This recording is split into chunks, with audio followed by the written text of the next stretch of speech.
Eu prometi na abertura do SBT Comunidade que eu iria tratar deste assunto ainda no primeiro bloco. E vou cumprir. A senhora sabe que aqui nós temos uma relação direta, clara e objetiva com o nosso telespectador. Trindade, quem é este homem no telão? É um médico psiquiatra. Um dos médicos que avaliou o estado mental do Lumar. Quem é o Lumar, Trindade? Aquele rapaz que lá em Sorriso matou e arrancou o coração da própria tia. 5 anos. Esta semana o Lumar foi posto em liberdade porque a equipe clínica responsável pelo tratamento dele e pela internação dele no Adalto Botelho chegou à conclusão de que ele estava apto para voltar a conviver em sociedade. Este foi um dos médicos que avaliou o Lumar. Foram 3 análises diferentes por 3 médicos diferentes. E esse médico, que é de Sorriso, onde o crime aconteceu, aceitou conversar com a equipe do SBT. E é claro que uma das perguntas mais importantes foi feita pelo nosso repórter, o Rafael Silva, que pergunta, Trindade, se o Lumar pode voltar a matar. Se o Lumar pode voltar a matar.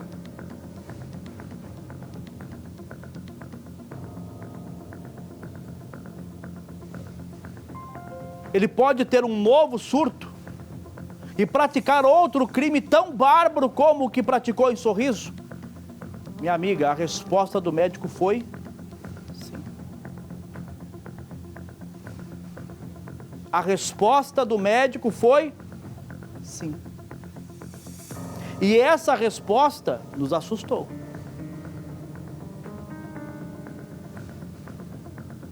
E eu confesso para você que eu já estava preocupado antes dessa entrevista. Agora a minha preocupação disparou. Sem mais delongas, eu ia pedir, mas já está aqui no cantinho, exclusivo. Só aqui na tela do SBT. Tá no ponto? Play. Um crime brutal abalou a cidade de Sorriso, em Mato Grosso, no dia 2 de julho de 2019. O autor do assassinato foi Lumar Costa da Silva, de 34 anos. A vítima, a própria tia, Maria Zélia da Silva, de 55 anos. Após matá-la com uma faca, Lumar arrancou o coração da vítima e o levou até a filha dela, Patrícia Cosmo, que recebeu o órgão nas próprias mãos. Quando eu abri a sacola, quando eu vi que o coração da minha mãe estava batendo, uma coisa viva, aí pronto. Aí eu desmoronei. Falei, ele matou minha mãe. Ele mesmo chegou lá com uma sacolinha na mão e estava totalmente transtornado. Ele tremia muito, os olhos dele muito vermelhos, sabe? Assim, parece que tinha uma coisa dentro dele, assim, parece que não era ele, sabe? E eu já, quando ele chegou falando, eu já discuti com ele, eu falei, para com essas brincadeiras, porque claro que eu não acreditei. Como é que você vai acreditar que uma pessoa que se dizia ser uma pessoa, né, exemplar, uma pessoa que não tinha histórico nenhum de criminalidade, né? E eu já saí desesperada correndo lá para casa da minha mãe. Antes de mudar para Sorriso, Lumar morava com a mãe, em Campinas, no interior de São Paulo. Mas após um desentendimento, decidiu deixar a cidade e mudar para Mato Grosso em busca de novas oportunidades. Eu briguei com a minha mãe, certo? Antes de vir para cá. Só que foi o seguinte, ela tava no bar e eu falei assim, mãe, eu vou colocar um sertanejo aqui, um sertanejo universitário, que eu gosto de ouvir também. No meu celular. Isso lá em São Paulo. Lá em São Paulo, no Monte Cristo. E aí, ela falou assim, você não vai colocar esse negócio aqui não. E ela tava com um facão debaixo do balcão. Quando ela falou assim, você não vai colocar isso. E eu peguei, eu falei assim, eu vou desligar o som. Eu fui pra desligar o som. Ela falou assim, aí ela foi, abaixou e tentou pegar o facão. Quando eu vi que ela pegou o facão, eu surtei. De verdade, do fundo do meu coração, tudo aquilo que ela fez pra mim, tudo que ela fez pra mim, eu ia matar ela. Só que não matei ela não. Fiz errado, devia ter matado aquela desgraçada, porque ela não merece viver não. Tudo que ela fez pra mim, tudo que ela fez pra mim, não paga. Muito obrigado, mãe. As investigações realizadas pela Polícia Civil apontam que um novo desentendimento despertou uma fúria no suspeito. Lumar passou a usar entorpecentes na residência que morava com Maria Zélia. Por ser religiosa, ela não aceitou tal atitude e expulsou o sobrinho de casa. Você tinha planejado esse crime? Não tinha planejado não, foi acontecendo. Por que você se dirigiu até lá? Já saiu pra lá, pra direção da casa dela com o intuito já de fazer isso? Sim, quando eu tomei essa daqui, eu falei, agora vai, é a hora dela morrer mesmo. Eu fui. Eu não me arrependo de ter matado ela. Ela mereceu morrer. Por quê? Porque ela tava me sacaneando. Ela tava falando pelas minhas costas, me chamando de viado. Ela ficou me difamando, ficou me chamando de drogado. Entendeu? Ficou arrumando confusão pra mim lá no bairro. Eu só queria a paz, só. Você pensou nessa situação de levar o coração dela pra filha, por quê? Porque o coração significa que eu dou meu coração se você pedir. Eu te dou meu coração, não tem problema. Pode arrancar ele. Você agiu sozinho? Sozinho. Ou tinha uma voz? Eu ouço o universo. O universo fala comigo sempre. Ele vive falando comigo. Agora? Nada. Ele é momentâneo, entendeu? Ele foi preso na noite em que cometeu o crime e ficou detido no presídio Ferrugem, em Sinop. Em 2022, foi absolvido após a justiça considerar sua condição de saúde mental. A decisão determinou que ele fosse transferido para o Centro Integrado de Atenção Psicossocial à Saúde, o CIAPS Adalto Botelho, em Cuiabá. O caso voltou a repercutir nesta semana. Lumar foi liberado da clínica psiquiatra. A decisão do Poder Judiciário determina que ele fique sob os cuidados do pai e passe a receber acompanhamento em sistema ambulatorial. O documento da decisão de desinternação, a qual a equipe do SBT teve acesso, estabelece regras rigorosas. Lumar deverá comparecer mensalmente ao CAPS, em Campinópolis, em São Paulo. Ele também está proibido de sair da cidade sem autorização prévia da Justiça, de frequentar locais como casas de prostituição, jogos de azar, bocas de fumo ou semelhantes, além de não poder ingerir bebida alcoólica ou fazer uso de entorpecentes. 3 laudos psiquiátricos foram produzidos durante o processo. Um deles, assinado pelo médico psiquiatra forense Rafael de Paula Giusti, que teve um grande peso na decisão judicial. O especialista esteve frente a frente com Lumar pelo menos 3 vezes.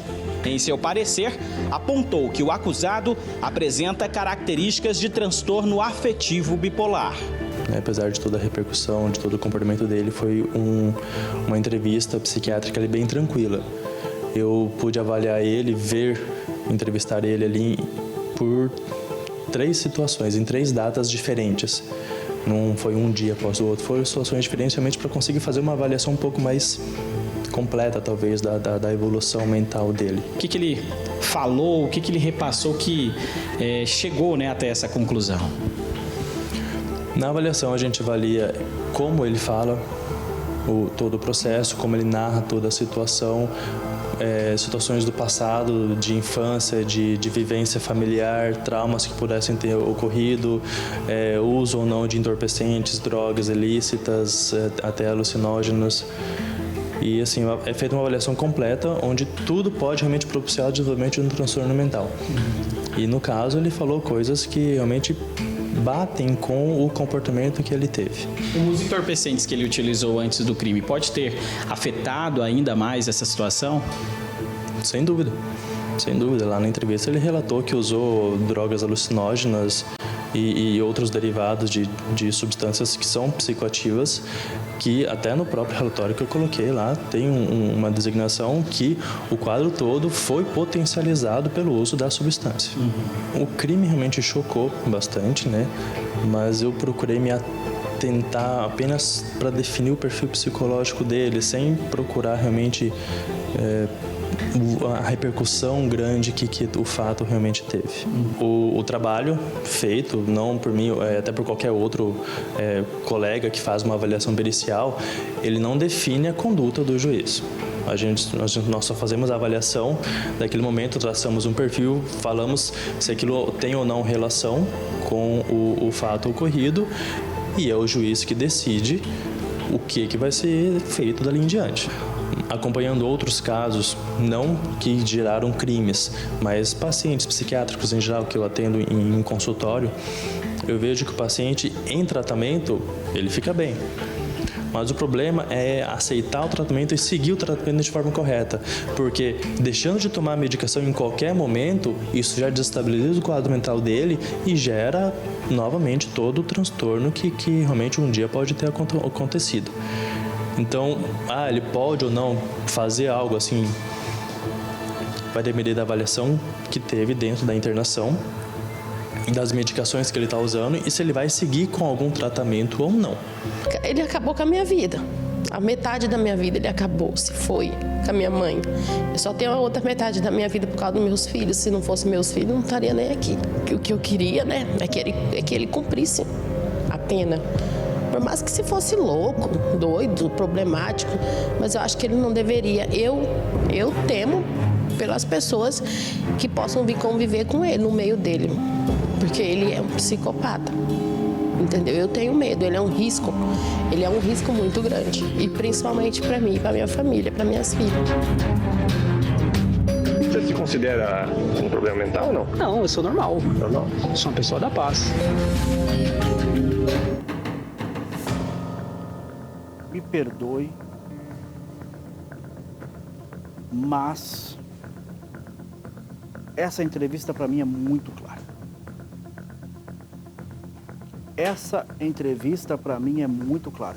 Não há nada que garanta que ele não vá voltar a matar. O psiquiatra foi objetivo. Se ele parar de tomar os medicamentos, ele fica mais uma vez instável. E quem garante que ele vai em casa, sem o monitoramento médico, tomar os medicamentos?